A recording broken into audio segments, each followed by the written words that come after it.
അതാ മകരജ്യോതി ദൃശ്യമായി. ദീപാരാധന കഴിഞ്ഞു.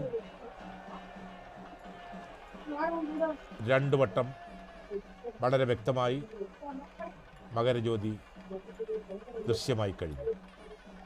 ശങ്കരനാരായണ പുത്രനായി പിറന്ന് പന്തളം രാജകൊട്ടാരത്തിൽ മൂന്നാമത്തെ തവണ അതാ പൊന്നമ്പലമേട്ടിൽ വളരെ വ്യക്തമായി മകരജ്യോതി തെളിയുന്നു. ദേവകളും ഋഷിമാരും ഭഗവാനെ ആരതി ഒഴിയുകയാണ്. പരം പ്രേമസ്വരൂപം, പരമം പവിത്രം, പരം ജ്യോതിസ്വരൂപം ഭജേ ഭൂതനാഥൻ.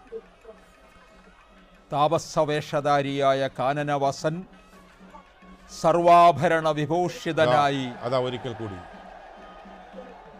ഭക്തലക്ഷങ്ങൾ കാത്തിരുന്ന പുണ്യമുഹൂർത്തം.